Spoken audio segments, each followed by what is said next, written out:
রে বেকু বলে আইবো রাস্তার কাজ বলে ধরবো এই যে আমার বাড়ির সামনে গাছগুলা এটি আমি কি করবো চেয়ারম্যান বাদ দিতেইব যাই চেয়ারম্যান বাদ দিই আক্কা রে চেয়ারম্যান সাহেব বাইতে আছেন নিও আয় রে আমার গাছটি তো শেষ করে দিতেছে চেয়ারম্যান সাহেব কইও এই আকাশ মিয়া তোমার সমস্যাটা কি তা তুমি এদিকে আয় কথা কও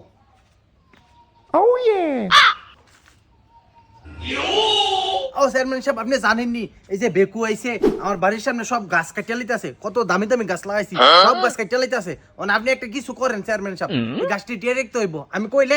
ইতানি কথা শুনে না অন আপনি একটা কিছু করেন বেকু আইছে বেকুর কাজ বেকু করবো এটা হচ্ছে সরকারি কাজ রাস্তা করব সরকারে যেভাবে ভালো হয় এভাবেই করবো তুমি রাস্তার সাইডে গাছ লাগা রাখলে যদি গাছ কাটা পড়ে তো কাটতো না কাটা পড়লে তো কাটবো না আমি কি তা করা আচ্ছা তুমি মাথা ঠান্ডা করো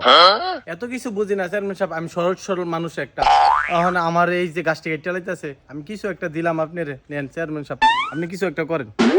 ধর মিয়া আও বাবু বুঝো না যেন মন চায় এন ইয়া করো ফুপুর সিমসিম বামার ধুয়াই দাও এটা কি আমার হাত আছে এই রাস্তার মধ্যে এটা সরকারি কাজ যে সরকার যেভাবে চায় এটা এইভাবে হইব যাও ভাই যাও আমি জানি না এবারে কতটুকু সাধু হ্যাঁ এবারে একটা মিটিং এর মধ্যে ডাকলে বা একটা মেলের মধ্যে ডাকলে টেহার বাদে এবারে আয় না আর এখন এবারে টেহাটা দিছে কি দোষ হয়েছে হ্যাঁ এবারে ভোটের সময় কইছে যে জনগণের সবকিছু দেখবে